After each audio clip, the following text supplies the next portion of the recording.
this evening by acknowledging that our campus at King's University College is situated on the traditional territories of the Anishinaabe, Haudenosaunee, Lenape, and Attawaddaram peoples, all of whom have long-standing relationships to the land of southwestern Ontario and to the City of London.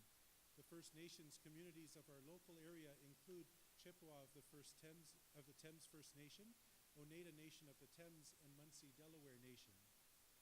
In our region, there are 11 First Nations communities, as well as a growing Indigenous urban population.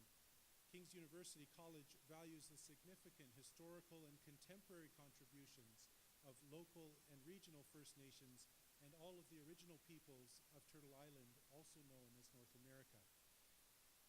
I'd like to welcome you again to the Veritas lecture for this evening. My name is Jim Pancho. I'm the pastoral counselor here at King's and Campus Ministry, and it's my pleasure to coordinate this series. Tonight's lecture is sponsored by the Sisters of St. Joseph, and happy to see so many of you here. But at this point, I would like to welcome the community leader, Sister Margot Ritchie, forward to introduce our speaker for this evening.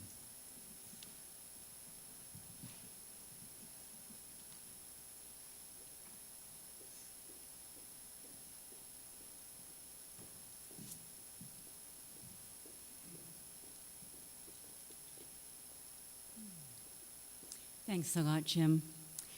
Well, Sister Teresa Maya brings a world of experience with her as she speaks to us tonight. Tara is a sister of charity of the Incarnate Word and lives in San Antonio, Texas.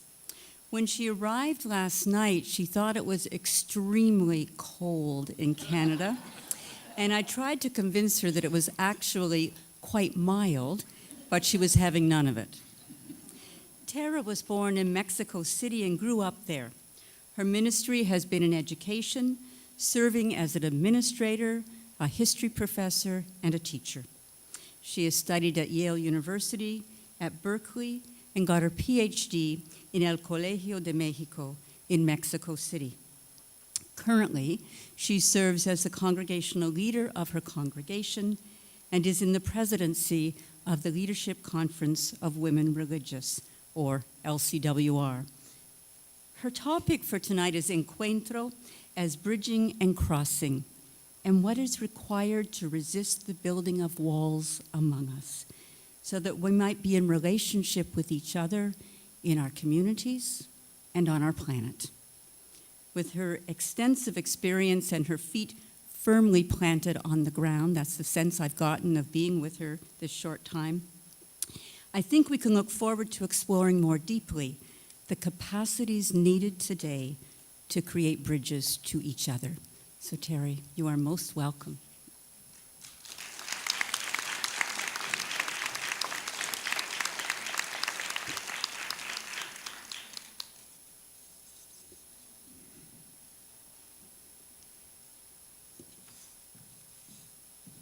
It is very cold here. And truth be told, I've surprised everyone when I said yes, because I have a rule about what latitudes I go to in the winter.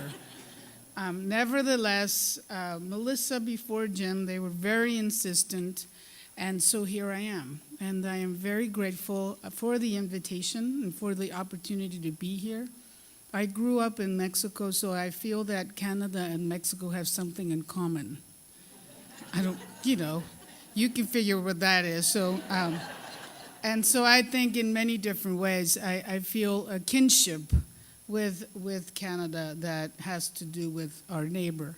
And thank you for the invitation, and to the Sisters of St. Joseph for hosting me and for feeding me with a lot of food and a beautiful hospitality. So I'm very grateful to be here. When they asked me about the talk, I had done a couple of talks on the topic of encuentro, or the culture of encounter. And so I've adapted some of them for tonight. I did a talk at the Religious Formation Conference a couple of years ago. So if you were there, you can have an exam tonight to see if you remember.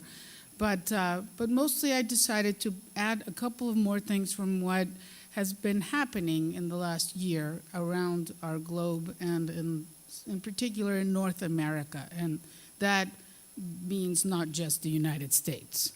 I also want to say that I come to this topic with my bias. You know, I am a Latina, a Mexican, and that's how I see the world, and so I apologize. But I also invite you into a conversation about how this has something to do also with your reality. So I bring those ideas as suggestions, as conversation starters. So I think that, for once, what I'd like to suggest is that our time desperately needs new maps. And I am a historian by training, and I don't usually get an opportunity to use history in my talk, so I hope you will bear with me for this evening for a couple of moments.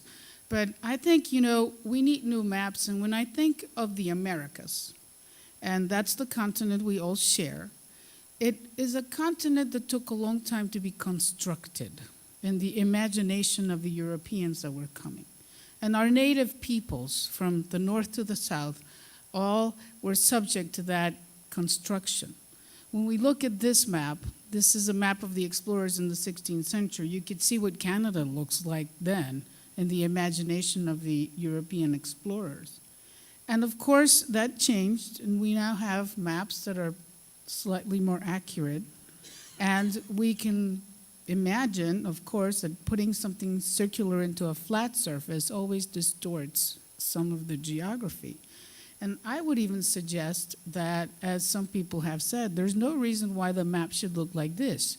Why not like this? Since there is no up and down in space. And so I'd like to offer a quote from an Uruguayan philosopher and thinker, Eduardo Galeano. He wrote an essay called Mapa Mundi, and he said, "Maps lie. Traditional geography robs us of space, like the imperial economy robs us of wealth, and official history robs us of memory, and formal culture robs us of our voice."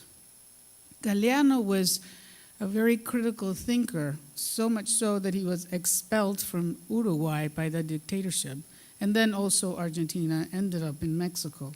But his voice was always about, why do we have the lines that we have around our maps? And so I think that map making is critical in today's environment. It's a critical new task. And map making not just geographically, but in many other ways of mapping. And I'd like to offer some pictures that explain why I think that. The first is a picture of the border between Mexico and the United States. This is the famous wall conversation that we're having. This is a picture of the wall in Nogales, Mexico. And the conferences, the Canadian Conference of Religious, the U.S. conferences, LCWR and CMSN, as well as the Mexico Conference and the Latin America Conference, had a meeting there a year ago.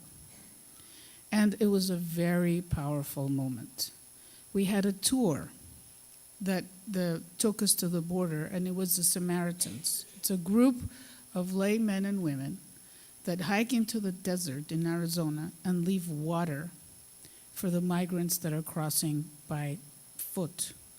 And they explained to us that because of this wall, the one you see on the screen, that migrants are venturing further and further into the desert to cross, where it's more and more dangerous. And some of the coyotes or the smugglers will tell them, just go north and in 20 minutes you'll be in Tucson. It's about an 8-hour hike to Tucson in 100-degree Fahrenheit weather, or in, I guess, you're Celsius, so about 42, 44. And so a lot of people die in the desert. The Samaritans have a GPS system that dots every time they have found a dead body as they walk through there. It was an incredible experience, because these are men and women that are looking for a better life. These are not the men and women that you're hearing about in the news. A couple of years ago, there was this put up in the border between Tijuana and the Calexico, or so near San Diego on the California side. It was a French artist that drew this, that created this image. And this is like if you're in the United States looking at the Mexico side. And this is around the time that we started to get a lot of unaccompanied minors coming across the border. This is another take on that picture with the U.S. Border Patrol, or the ICE looking into it. But we need new maps because a lot of people are on the move. This is a picture of that caravan that crossed Mexico a couple of months ago, and more are coming. Our North America is becoming the place of a lot of refugees, thousands, and thousands. There are, for example, more than 500 Haitians living in the border on the Mexico side, because once they got to the border, the United States decided that they could not apply for refugee status. So they stayed. So our borders are changing very, very dramatically. And of course, that's just North America. We could look at the Mediterranean as a new place that we need to trace geography. These are passengers that we're taking by some of the ships from Spain that are helping them. But there are many other ships that will not help them at sea. So the Mediterranean is becoming a burial ground for a lot of North African refugees and migrants.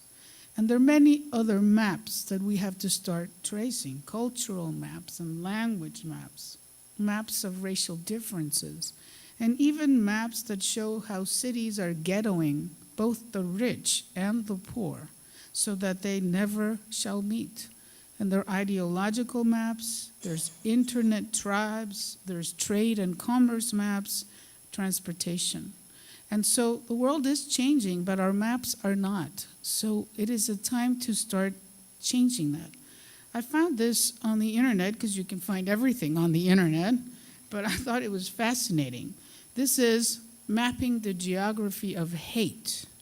And this is for the United States, but I'm sure we could do a similar map in Mexico or Canada, and we would not, have anything better to show. These are racial slurs and tweets. This is where the highest frequency of racial tweets happen in the United States.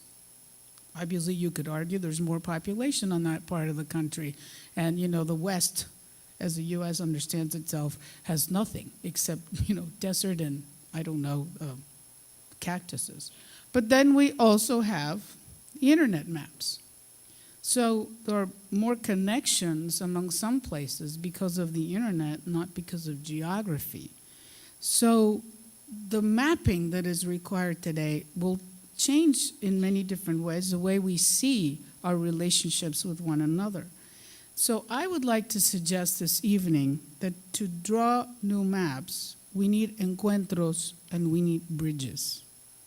We need relationship, and we need to create the vehicle for those relationships. And we have to start someplace. And so I would like to offer that, first of all, we have to understand the culture of encuentro as the art of bridge building. And I think it's critical that we see bridge building as a new task, especially for Christians today. And I think bridge building is an art. I went to school in California, and every time I go to the Bay Area, I am absolutely fascinated by their bridges. And the last time I was there, just in December, I had the opportunity to be on the right window seat on the airplane. And that's the picture I was able to take of the two bridges, the Bay Bridge, the brand new Bay Bridge, and the Golden Gate Bridge. And just to think what it takes to create a bridge like this. It's not a simple task. It involves a lot of people, and it is very, very dangerous work. So bridge building should be a metaphor for us today. And in many different ways, it's a challenge because it's not a simple thing to do. And there has to be a lot of agreement. I've always wondered how you start on one side, because you start on the two sides, and finally you meet in the middle. And, with a place like California where there's so many earthquakes, I'm sure there were shifts of different, meters and measures. And the bridges need to be very flexible. So there's a lesson here for all of us. And I'd like to offer first also a poem. This is a poem by an Argentinian children's book writer, Elsa Isabel Bonnerman, who, by the way, was censored by the Argentine dictatorship because she wrote a children's book about an elephant. Now, you can have that for homework. But she wrote this beautiful poem. It's my translation, so I apologize. And she says, I draw bridges so you can find me, A bridge of cloth with my watercolor, a hanging bridge with bright chalk, a wooden bridge with my wooden pencil. I draw bridges, silver, copper, unbreakable bridges of stone, invisible ones. And you, who would have known? You don't even see them. I draw 110, you cross not one. Yet, because I love you, I draw and wait. Beautiful, beautiful bridges, so you might find me. And I think in this children's poem, we find this idea that we are called to paint and draw bridges.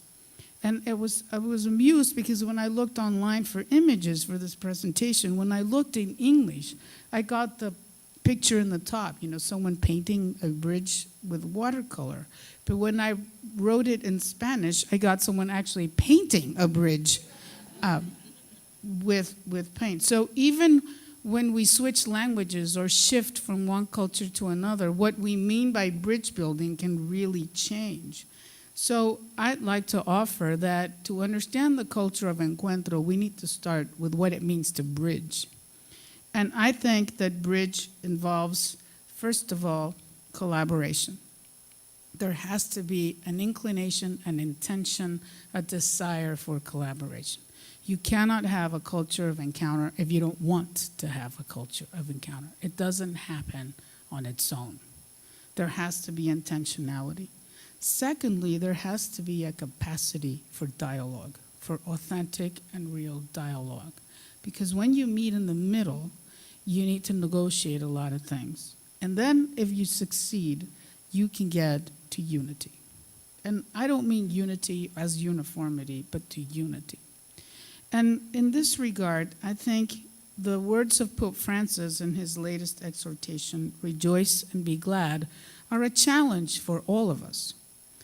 He says in Gaudete et Exultate that in salvation history, the Lord saved one people.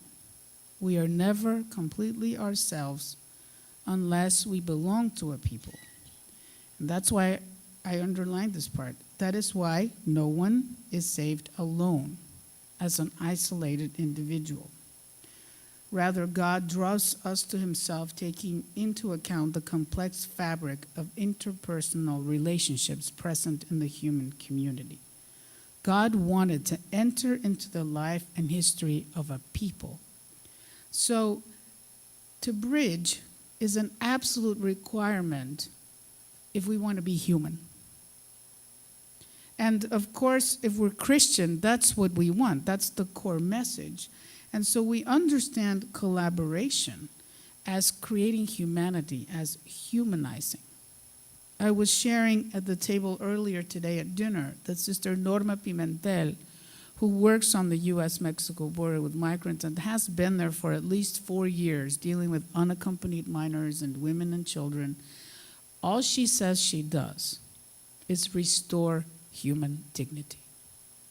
She says, what do you do at the border? She says, I restore human dignity. And so in different ways, this call to unity and collaboration is a call to humanity, to become truly human. And unity understood as everything being connected. That creation has a lot to show us about this. And I believe truly that diversity is the intimate friend of unity. You cannot have unity without diversity. It's not authentic if there's no difference, because that's the way creation works. Creation was a creation of difference that works in harmony. And so when we look at Laudato Si, and forgive that long quote, I'll underline, here you go. It cannot be emphasized enough how everything is interconnected. time and space are not independent of one another, and not even atoms or subatom particles can be considered in isolation. So this idea that we look to nature to understand that we're all part of an ecosystem, that these maps that we draw are useless. That's why, for example, on our Texas border with Mexico, there are all these naturalists complaining because they're going to ruin the butterfly sanctuary when they put up a wall of whatever sort. That is why ranchers are complaining that deer and other animals won't be able to move freely, because there is no line for the natural world. So to look at nature and even to understand that, I learned that this a couple of years ago, that even trees communicate to each other and are connected in many different ways. So for us not to bridge, for us not to enter into a culture of encounter, is truly to attempt against the survival of the human race. There's no other choice. And when I looked at what does it mean to be Catholic, I really appreciated the definition that Tom Groom has in his book, What Makes Us Catholic. And we all know, of course, that Catholic is universal. And we know, therefore, that Catholic means in some ways inclusion. And in the Greek, kata olos could be translated as gathered in the whole, or really, I think the best translation that he offers is that all are welcome. So bridge building and encuentro require hospitality. And we need to understand why we have become places that are not hospitable to other human beings, or places that dehumanize people because of the color of their skin, because of their religion, because of their, often just their socioeconomic background. So there's a call to bridge building. But I want to say that bridge crossing is also a call. It's also a call. And to explain this, I bring another poet from Uruguay, Mario Benedetti. And Mario Benedetti writes, "The bridge is there to be crossed or not to be crossed. I am going to cross it without reservation." Or if you prefer children's books, which sometimes I do, we have Shel Silverstein, who says in his poem, The Bridge, "This bridge will only take you halfway there, to those mysterious lands you long to see, through gypsy camps and swirling Arab fairs. But this bridge will only take you halfway there. The last few steps you'll have to take alone." And so I think it is critical that we understand that we might build bridges, but there might be people that don't cross them. But I always say, if you don't build it, even fewer people are going to cross them.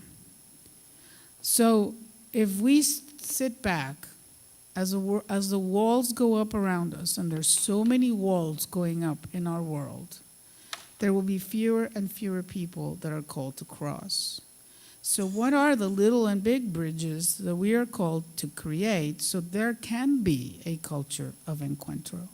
So I suggest the future of humanity demands new explorers and new architects that encounter and build bridges. This is truly a new time.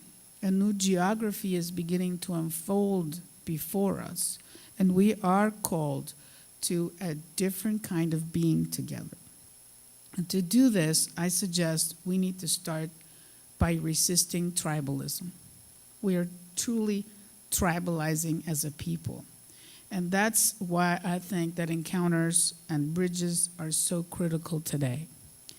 I'd like to offer this graphic, which actually was developed here in Canada around the topic of multiculturality. And if you notice, on the left is less, and then there's more and more. So maintenance of heritage and cultural identity, less. or more, and relationships sought among groups less or more. So if we put a graphic to the way we are dealing with diversity, we would say that if there's little relationship and a high maintenance of heritage, you get exclusion. If there is a lot of relationship and low maintenance of heritage, you get a melting pot. If you get a high level of cultural maintenance but no relationship, you get segregation.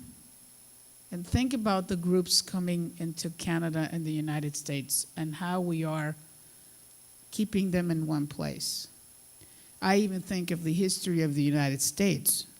When Texas was taken over, there was an unspoken rule that all the Mexicans needed to stay south of the Guadalupe River. That's why Houston and Dallas are so different from San Antonio and Corpus. And so then, if you have a high level of relationship and a high level of cultural identity, you get multiculturalism. So we need to be aware of how we understand culture, relationship, and diversity. And we need to be aware of our own assumptions about assimilation. Now, we would say also to be aware of white privilege in this conversation, because it always also depends on where you stand. But I suggest encounters are critical, not just because of the ethno or cultural diversity that surrounds us, also because our culture is very liquid, as Sigmund Bauman explains. Life in modern liquid society cannot stop. It needs to run with all of its strength to remain in the same place. Speed, not duration, is what matters. So when everything is so fluid, encounters become even more important, and bridges become more important, simple bridges. We, of course, are also experiencing a lot of polarization and a rapid secularization in society, a hunger for meaning and identity. We're turning into a place where religion is an ideology, not necessarily a faith that is lived in relationship with others. So we need greater dialogue. We need new kinds of conversations that would overcome this tendency of this trend of our culture. We're also living at a time, we're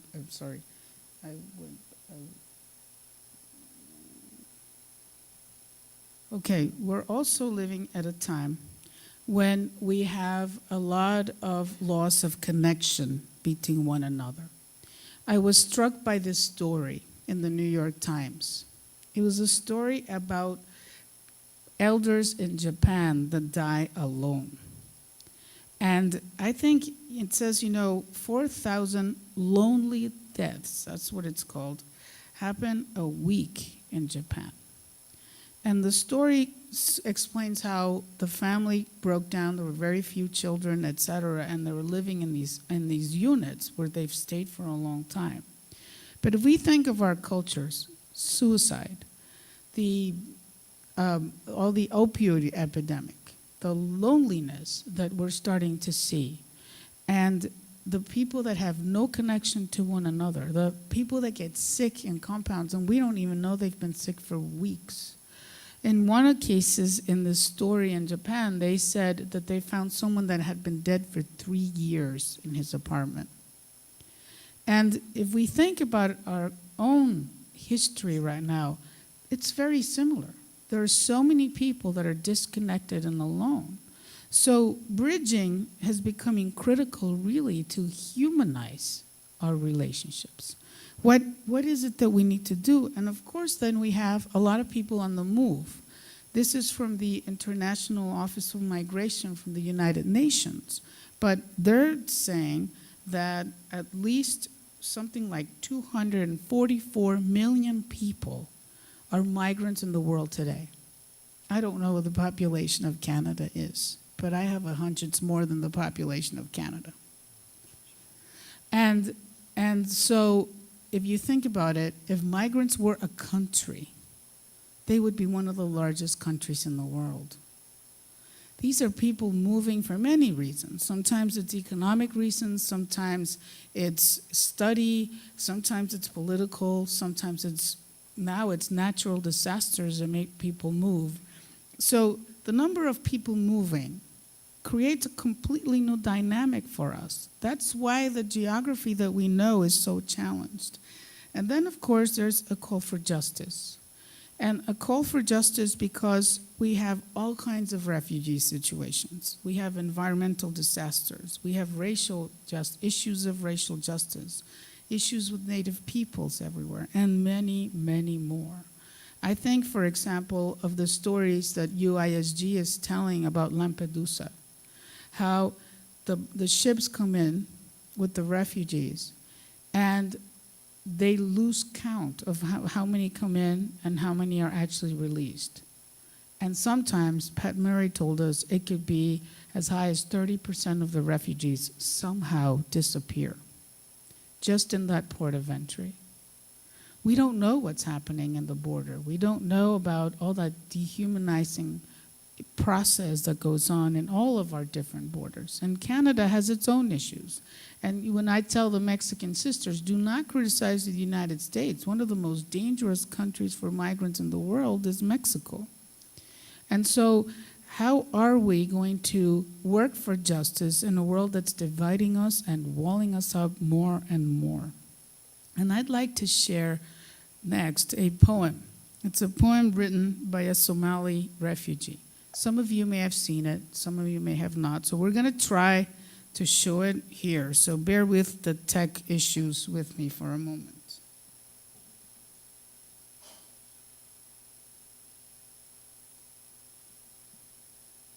Home by Warren Shere.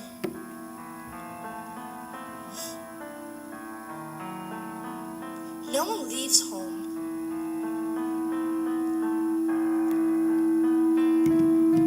Unless home is the mouth of a shark.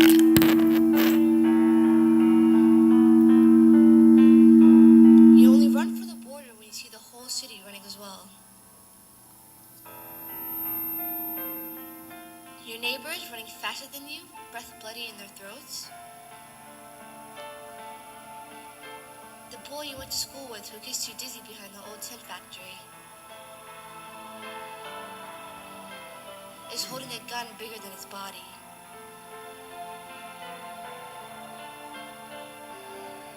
You only leave home when home won't let you stay.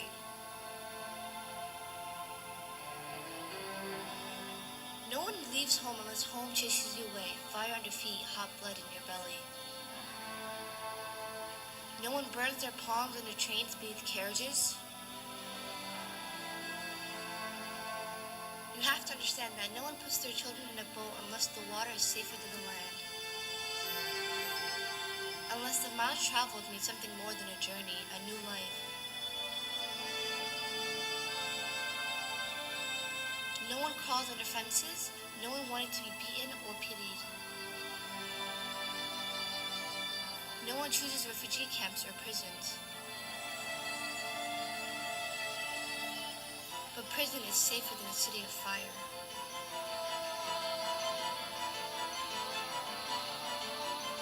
No one could take it, no one could stomach it, no one's skin would be tough enough. They can't go home because home is the mouth of a shark, home is the barrel of a gun, and no one will leave home unless home chased you away.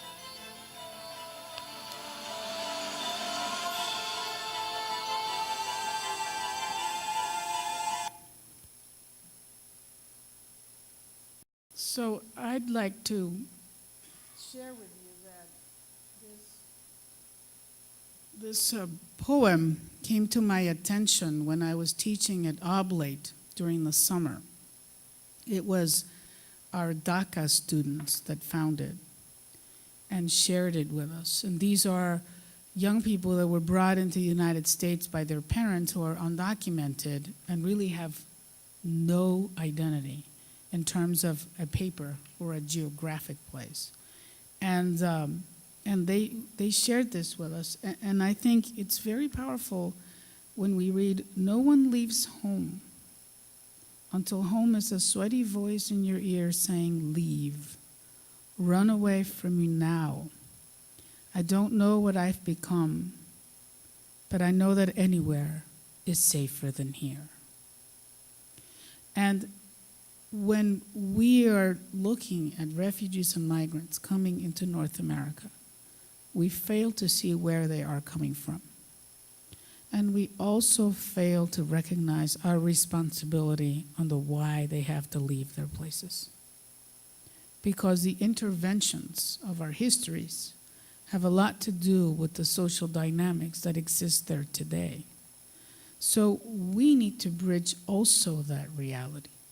We can't just be at the receiving end. We need to go and help at the sending end of these situations. So I'd like to suggest that our world is reconfiguring. New lines, tribes, understandings are being drawn right before us. Who are the new explorers that will venture into these new worlds? And it is a new world around us, and it requires that level of courage and that level of imagination to start retracing the maps that are no longer useful for our human existence. I'd like to offer now that there is an encuentro tradition that is really a Pan-American legacy. And when I say Pan-American, I mean the whole continent, pole to pole. I don't just mean America as the United States. I think that for a very long time, the Americas have been constructing an identity. And this is where my history kicks in, if you will bear with me for a few moments. But I'd like to offer that the American colonies, and that's anywhere from Canada to Puerto Rico and the Southern Cone, evolved into understanding of themselves. It took time for the colonies to realize that they were something distinct. But the identity had to be constructed. We had to understand what these countries were vis-a-vis another. But the construction, I believe, is incomplete, because it is still being challenged by the rightful claims of our native peoples. And so we're still a work in progress. And to understand ourselves as a continent is now more critical than ever. That is why I'd like to bring the image of Simón Bolívar, el libertador.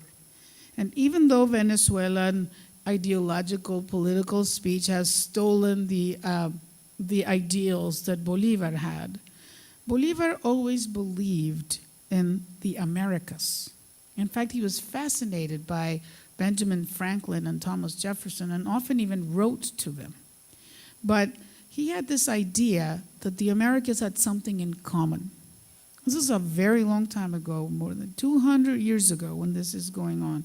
But he has ever since inspired diplomats and leaders in the continent. In fact, the Organization of American States kind of owns its identity to Simón Bolívar. But this is also a continent that has a long history, a long history of encuentros and desencuentros. The first Pan-American conference took place about 100 years ago. But the United States then, of course, stole the whole thing and its corollaries around good neighbor and America for the Americans. Distorted that idea of a continent that was a continent of different nations with a shared identity. Native peoples were caught in those boundaries. So if you think of any of our native peoples in North America, and I mean from Canada all the way to Mesoamerica and Central America, they didn't understand the boundaries that were being drawn for them. And often they were caught in that struggle.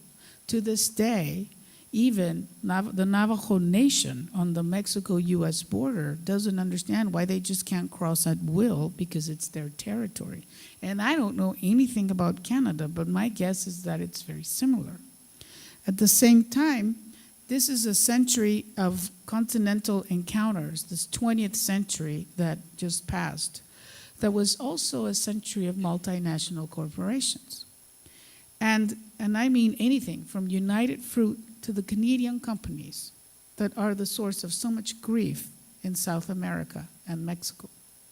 And so I remember one of the human rights defenders in northern Peru said, "What can we do, sister?" And I told them, go to Canada.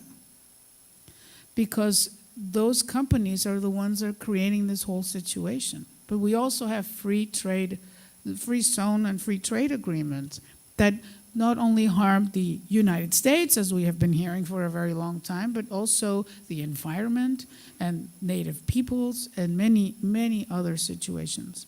We have become an economic region, and travel and migration have only intensified it.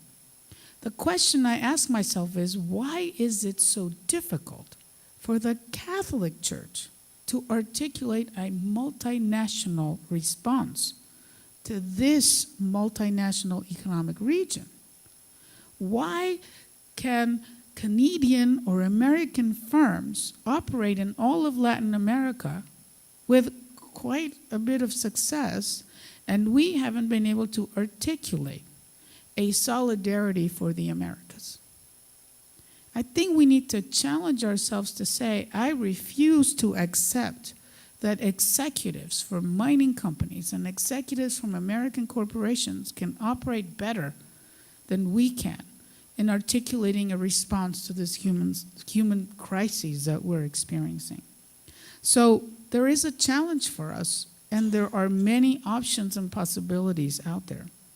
I also like to offer that Latin America has always had a culture of encuentro. It's not just that Pope Francis made it up and all of a sudden it's a buzzword for all of us. There has been a tradition of encuentro in Latin America for a very long time. And I would like to start with the Spanish.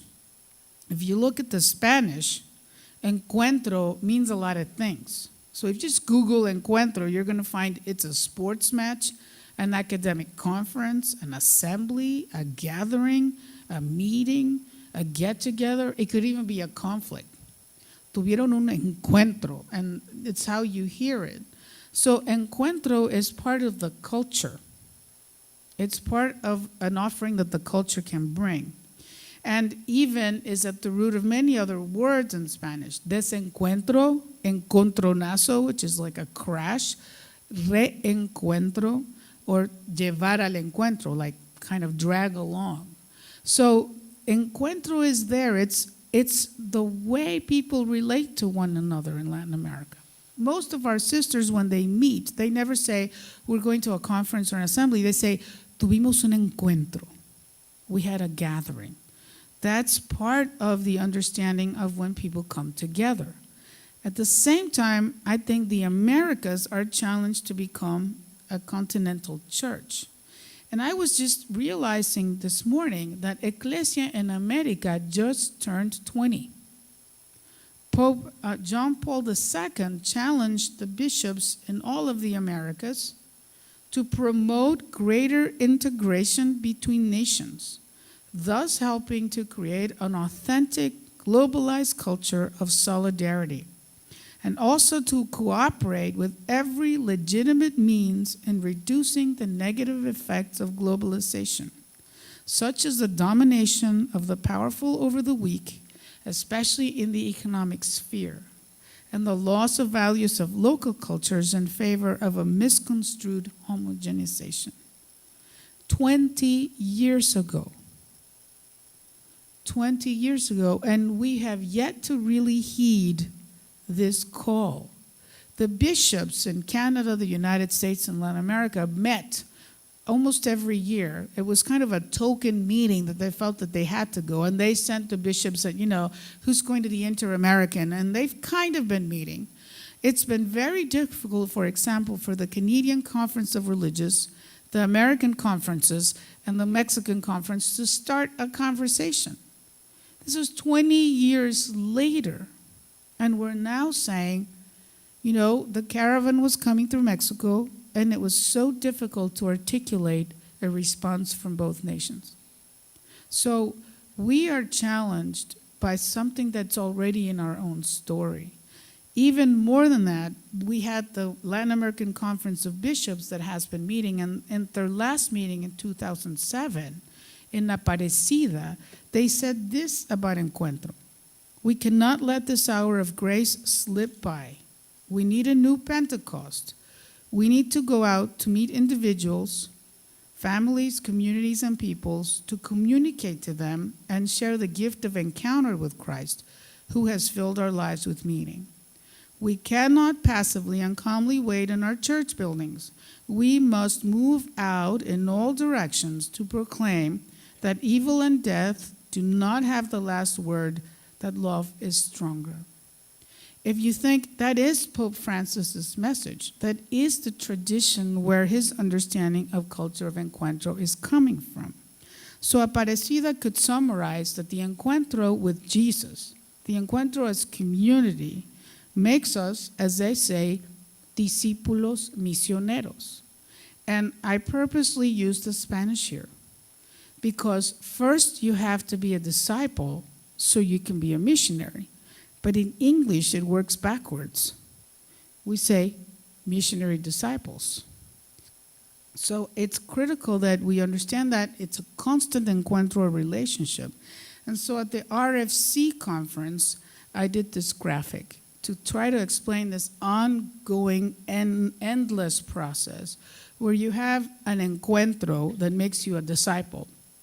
But then there's an encuentro as a missionary that returns you to be an encuentro as a disciple, and so on and so forth. So that constant going back and forth, crossing and relating, is what makes you faithful to that missionary discipleship or to that discípulo misionero. The Clark Conference also had as its goal this whole idea of encounter. So the religious of Latin America said, salgamos a prisa el encuentro de la vida. Let us hurry to the encounter with life. This idea that you need to leave in order to go welcome, to go greet, to bridge, to relate, is critical to the Latin American understanding of encuentro. And then, of course, there is in the United States that whole idea of encuentros of Hispanic ministry. And so even before the culture of encuentro was the thing to talk about, there have been already 5 encuentros of Hispanic ministry in the United States. They started in 1972. And so these encuentros have been going on. That's what we call them. It's this whole idea of coming together as a community, creating relationship, and creating the possibility for missionary discipleship. So we're learning in Latin America that encounters transform.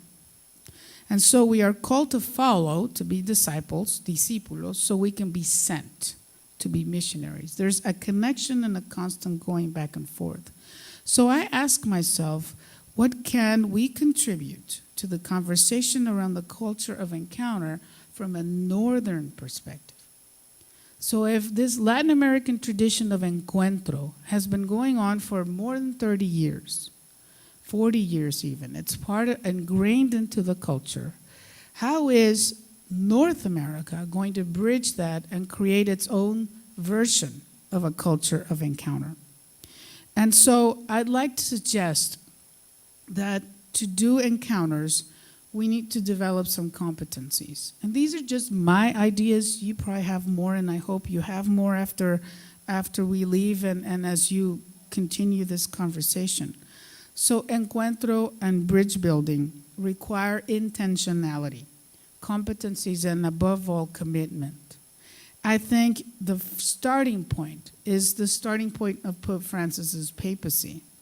It has to do with his core message in Evangelii Gaudium, where he says, I invite all Christians everywhere at this very moment to a renewed personal encounter with Jesus Christ, or at least an openness to letting him encounter them. I ask all of you to do this unfailingly each day. So for us as Christians or as Catholics who have faith in Jesus Christ, we need, first of all, to cultivate an authentic encounter with Christ. And that, in different ways, will open us up to other possibilities. That is the core understanding of Pope Francis's culture of encounter. So if you want to understand cultura del encuentro, It has to do with that primary relationship or encounter with Jesus Christ. Then, of course, Francis builds on that. And that's why this is a quote from John Allen. The culture of encounter is elastic enough to embrace a wide range of possible meanings. But in general, Francis seems to intend the idea of reaching out, fostering dialogue, and friendship, and making a special point of encountering people who are neglected and ignored by the wider world. Another summary of that would be that a culture of encuentro denounces exclusion and isolation, proclaims relationship, and is a journey through mystery. So if we think of the new maps that are happening, the only way forward is a culture of encuentro. Sister Mercedes Casas, who was president of CLAR for more than 6 years as the Latin American culture of encuentro, has a very simple drawing I want to share with you because I think it's the best explanation of the culture of encuentro. And she says, in Spanish, la cultura del encuentro tiene una triple A. It has a triple A. And he says, it's acompañar, acoger, animar. In English, you could say accompany, welcome, and animate or encourage. So those are the three core ideas around a culture of encuentro. I would like to add to Mercedes's AAA that you need curiosity. I do think that we are in a new moment. And just like 500 years ago, the explorers were wondering what the Americas were all about, we need to start looking at the Americas with new sight, with a new lens. A huge transformation is happening before us. It actually started with an economic transformation. We've become a region. And so even if you think of a car today, you cannot imagine a car in North America without Canada, the United States, and Mexico, because everything in the car was built in a different part of North America. You can't drive that way. It's very difficult to undo that, despite everything that has been tried. But we need new explorers and a great openness to change. And to do that, I'm going to offer a commercial for LCWR, because I have to. This is important. So I believe that part of the acompañar, acoger, animar, that accompaniment, welcoming, and encouraging requires true conversations. And that is one of the lessons that our conference has been offering for the last few years. And the more that things happen and the more things twirl around us, the more I think that we are realizing this is a call for all of us. So when we talk about conversation, we talk about contemplative dialogue. And I love the way Liz Sweeney explains contemplative dialogue. To share what matters, to use an economy of words, to listen deeply without thinking of the answer, to allow the ideas of the other to create shared meaning. And here she says, to build bridges, to allow moments of silence, and to offer hospitality to explore differences. So when I think of the Latin American proposal for a culture of encounter, I think this is the American response. That's the conversation that I think we need to cultivate. In Latin America, we're talking about hospitality and acompañamiento or accompaniment. I think what LCWR is asking, inviting all of us, this idea of authentic conversation and dialogue, to remain at the table, to listen deeply into what truly matters to other people, is absolutely critical for a culture of encuentro. The art of conversation. I was really impacted by Pope Francis's recent trip. However much he was criticized about whether he was being co-opted by Muslim leaders or not, the very fact that he went to have this conversation, I think he's showing us that you need to start. You need to start someplace. You need to move to have some of these conversations. The fact that he went to the United Arab Emirates to have the conversation instead of hosting them, which is usually the Roman way, is critical. He crossed the divide. He walked to the other aisle to have this conversation. And so, in other words, we are also called very concretely to overcome tribalism. And there's all kinds of tribalisms today. It's to welcome the conversation with difference, to understand that we are in a tribe, and to also own everything that that means. We've been talking in LCWR about owning our white privilege, about recognizing the racism in our communities, about reconciling with our own tribalness. But I even think today we have to resist the algorithms. You know, I'm always surprised why Amazon knows what I want. And how they, not only that, they know what I need that I didn't know I needed. And so, but when you look at the math behind the algorithms, it's so dangerous because it will keep you, you know, I think about when I used to buy books. I go to a bookstore, you know, remember those bookstores? And there would be, you know, tables, and sometimes I would grab a book that the algorithm would never pick for me. Because it was something totally different, because the algorithm is turning me into a tribe. So our online attitude requires a lot of awareness, So how do we move out of that into true and authentic relationship and encuentro? And so I think it's critical that we go back to Jesus. As simple and as platitudinal as that may sound, we really, really need to start looking into Jesus' encuentro style. I just heard a presentation. UISG in Rome had a kind of a panel on, a workshop on interculturality. There's an Argentinian theologian that spoke about Jesus' encuentros with people of other culture and how he was transformed by them. And it was a beautiful reflection. It's like a new look at the Gospels from the point of view of diversity, from the point of view of bridging and encuentro. And I'd like to offer this thought from a Spanish priest and theologian. He's been writing in Spain, José Antonio Pagola. And in his book, Recuperar el Proyecto de Jesús, Recover the Project of Jesus, he says this: Christianity has no future without a living relationship with Jesus.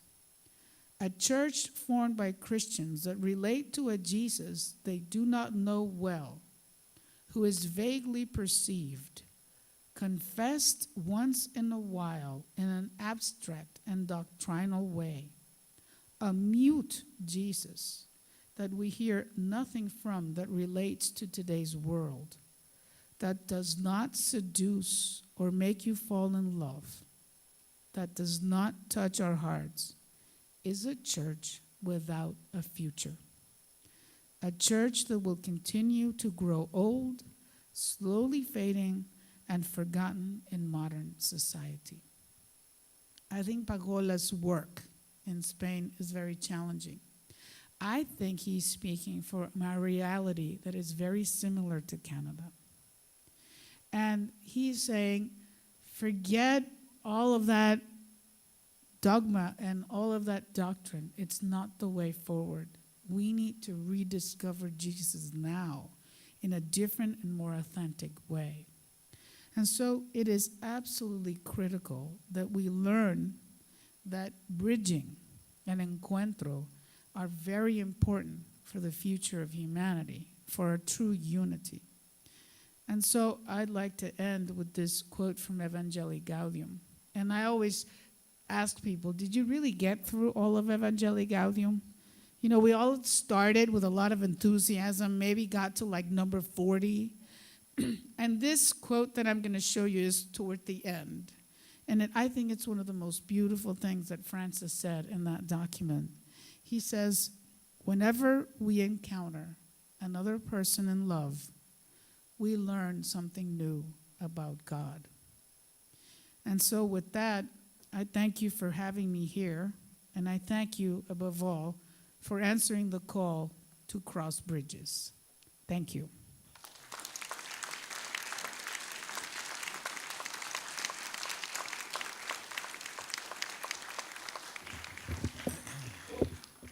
So we do have some time. It's about 8:30. We have some time for some dialogue, and I'd like to encourage you to please come forward and use the microphones.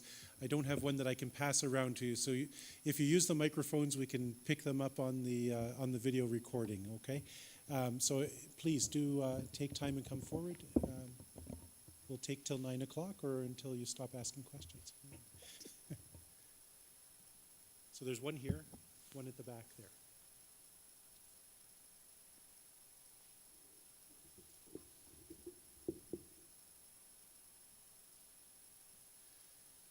Can you say a bit about nuns with nuns? Do you know what I'm talking about? Yes, of course. So nuns and nuns, that's, it started, there's a group called, literally there's a website, Nuns and Nuns, and they started a series of conversations. The first one happened at Harvard Divinity, and they brought in young millennials. Some of them are seekers, most of them are not religious or unaffiliated, with sisters. Since then, there have been several conversations around the country that have been fascinating. And that's one of the reasons that I challenged in my LCWR address that idea that we need to start talking to the young more closely, because they have discovered they have a lot in common. You know, care of creation, creation of community, building up the community, living more simply, a concern for human rights and justice. So they have been conversations that have been transformative in both directions. And now they're evolving into this idea of shared housing. Now, some communities have said that they're willing to do it. Some communities are panicked, like what's going to happen if we bring in a 30-year-old into our house and they, I don't know, they have a party or something. So I say, don't worry, you're not going to hear it anyway. But that being said, I think it's a critical conversation that we should be having. And I think it's also a great opportunity for our elders, especially, we don't have sisters that, like I say, the battery doesn't charge to 100 anymore. But they do have a couple of good hours a day, and to host those conversations in our communities has been transformative for the communities that have done it. So there's been conversations in the Bay Area, in Chicago, all over the United States, mostly. And recently there was a post that the NCR, that would be the reporter, not the register, they have a note about that ongoing process.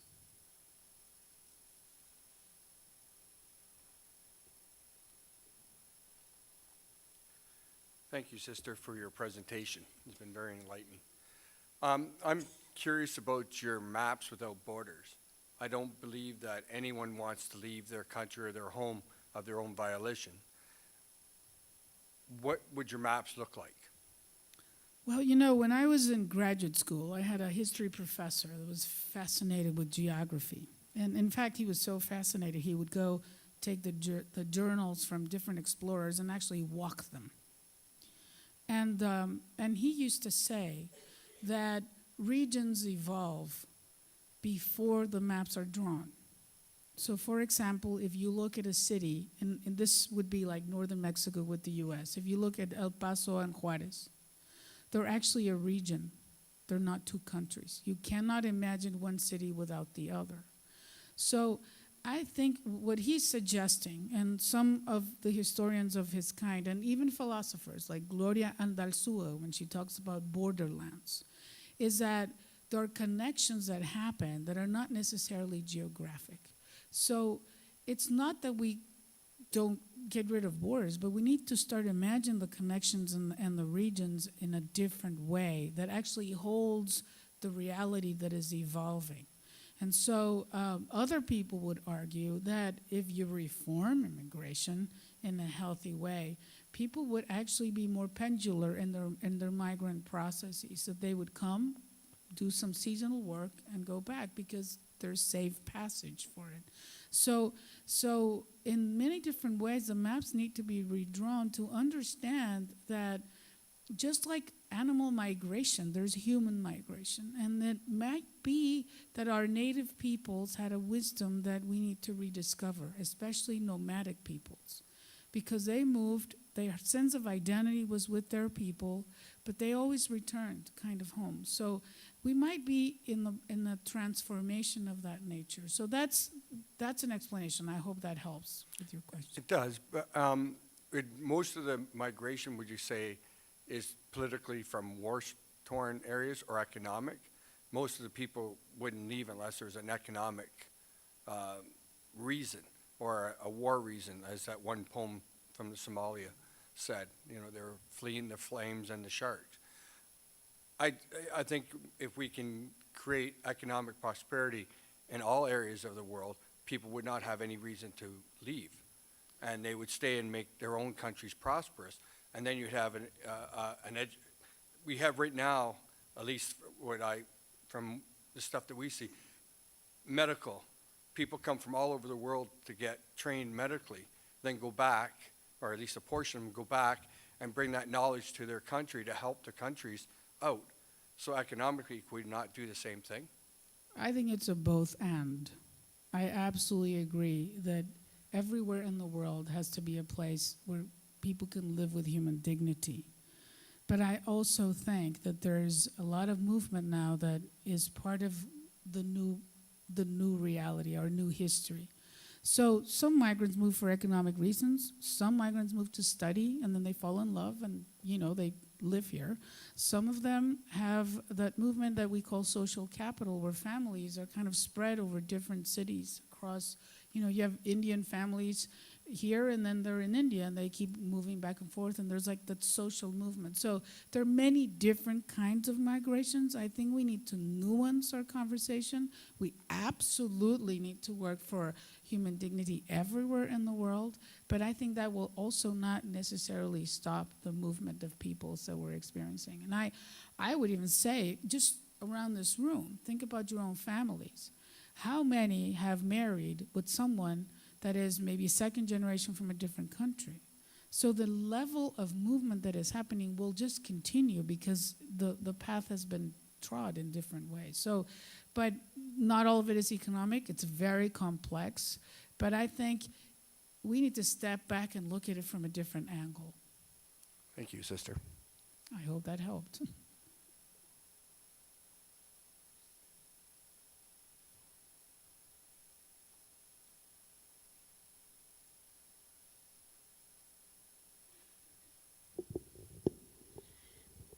Thank you very, very much for this presentation. It's got me thinking about a lot of things.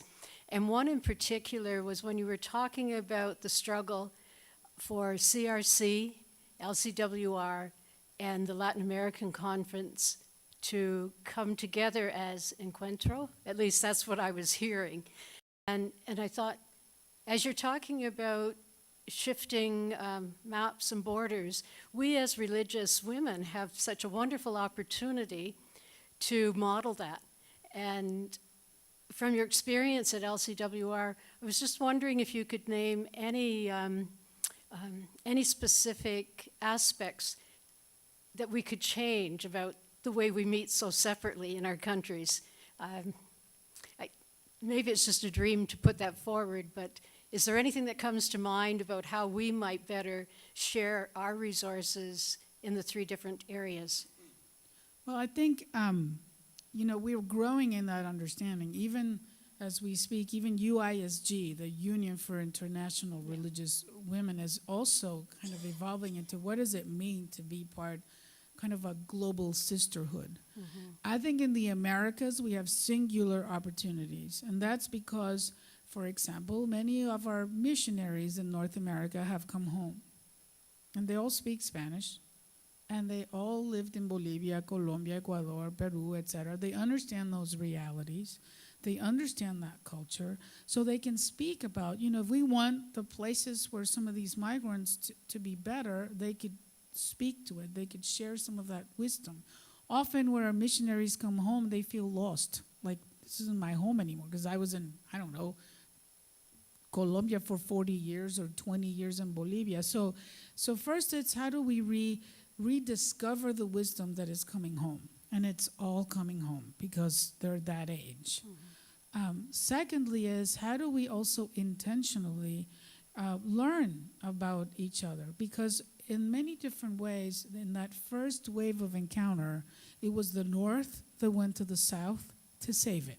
Yeah. It didn't do a very good job because now all those migrants are coming. So we need to reimagine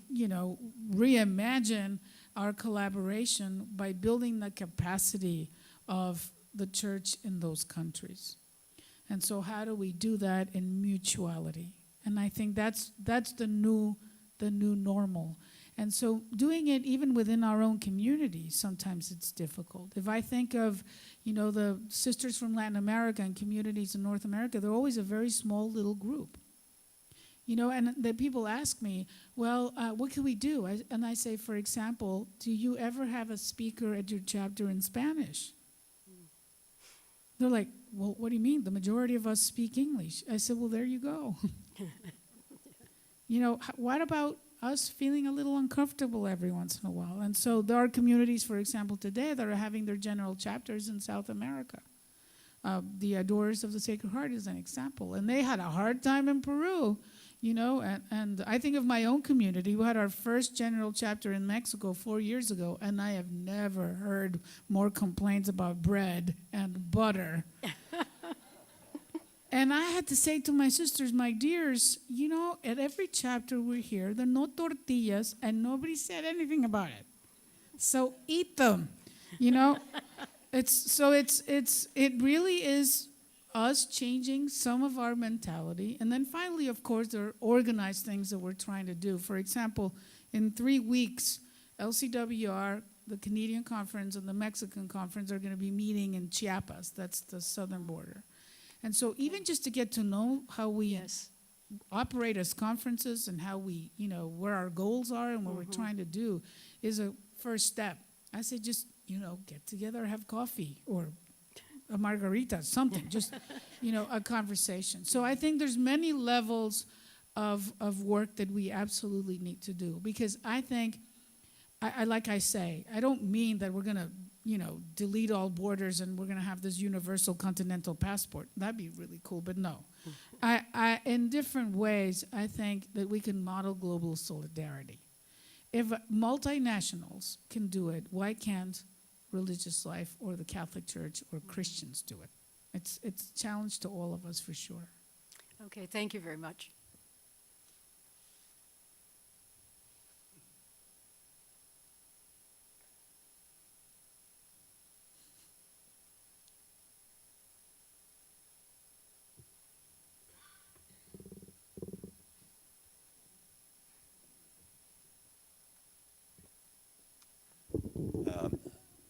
As everybody knows, we're sort of undergoing a crisis of climate change, and I personally think it's going to get a lot worse. And I mean, there's going to be way more refugees, probably triple.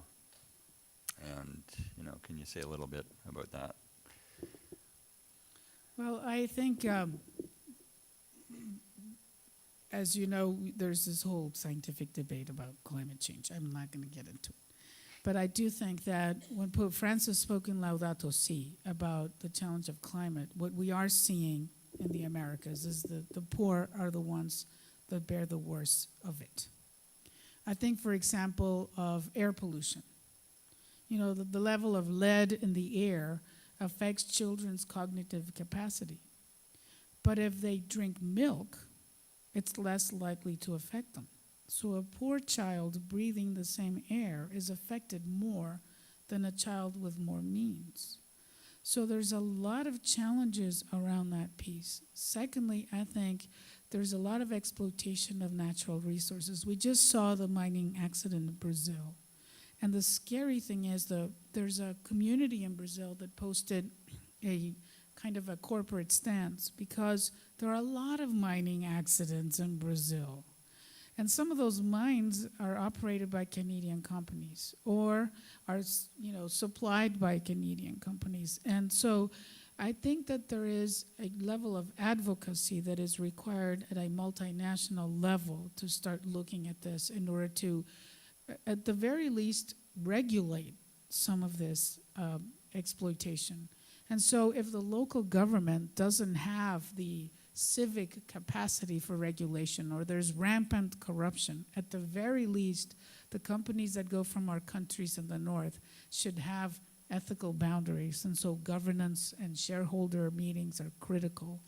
But then also, I think that we need to start listening to our native peoples.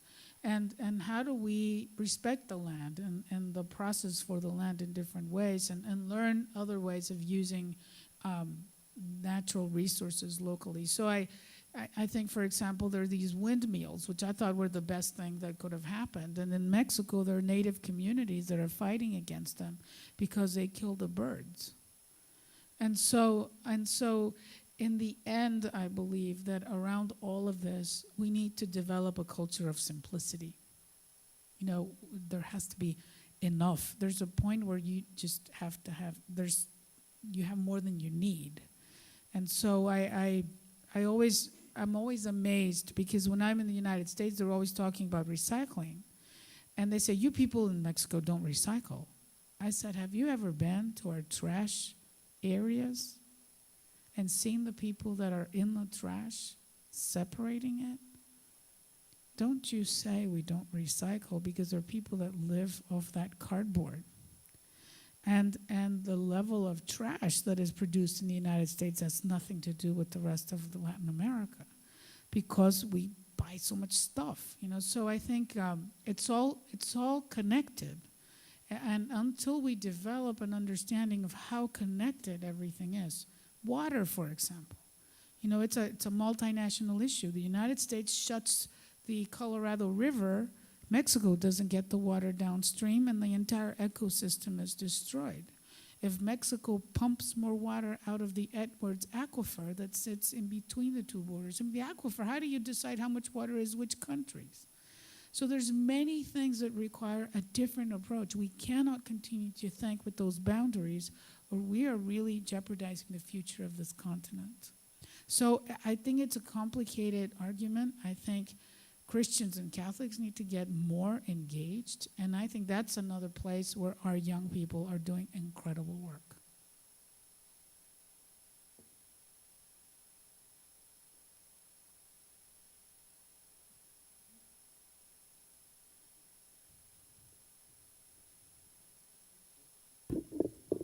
I really loved that first poem that you put up. I mean, I loved all of them, but I really liked that one about I Build Bridges.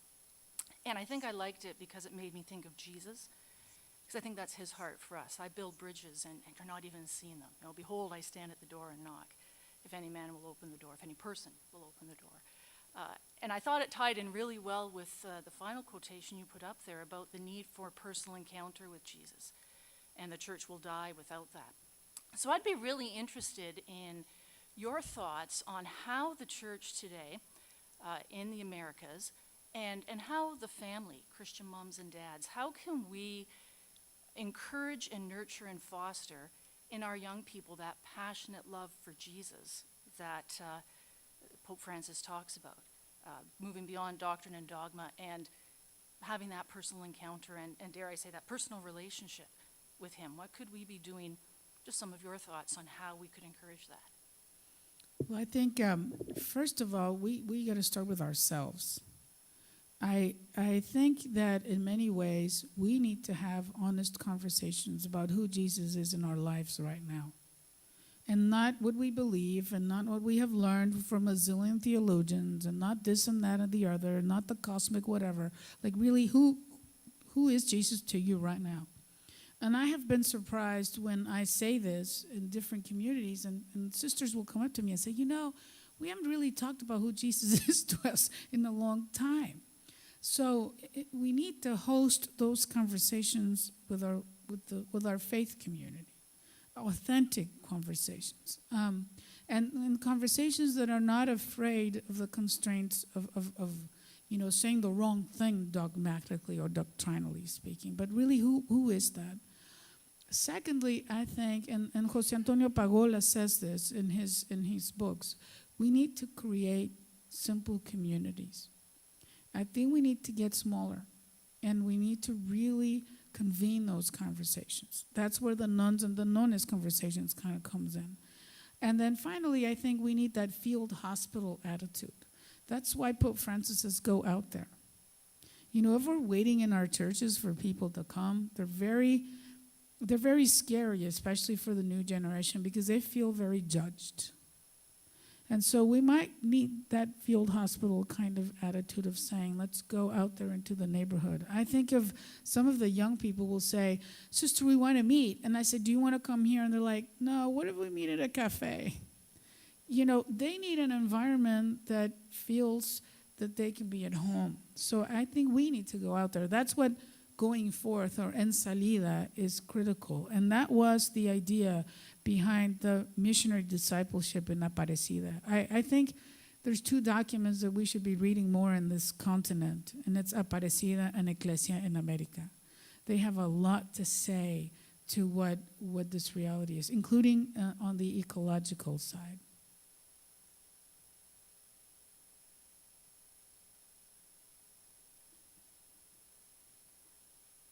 Well, looks like I got off easy. Thank you all for having me here.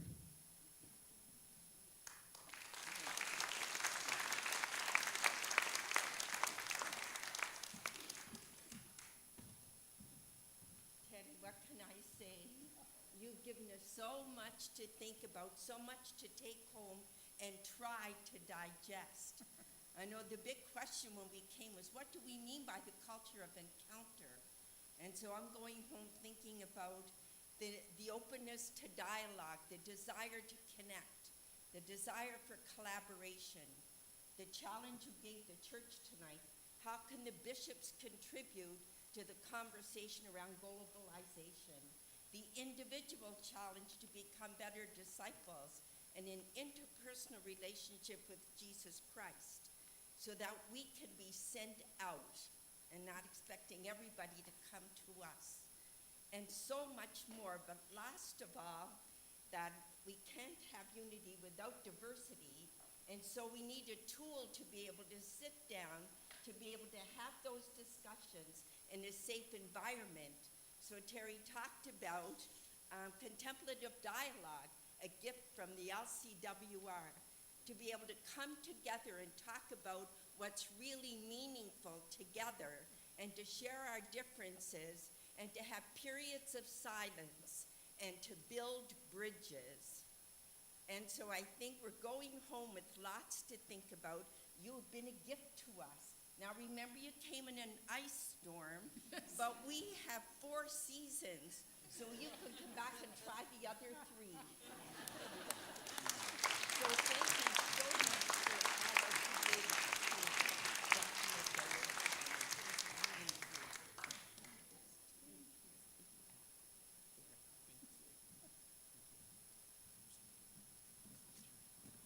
So the quick goodbye speech. Thank you so much for coming out this evening. There will be a video of tonight's presentation, so share it. So sometimes people can't get here, but it's always worth sharing. So do share about our Veritas lectures. Take a pamphlet if you don't have one. Share it with a friend.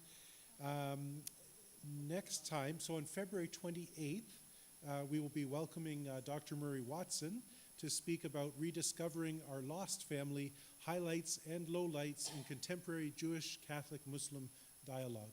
So please come back, join us, and for more conversation. Thank you so much for tonight, sister, and safe drive.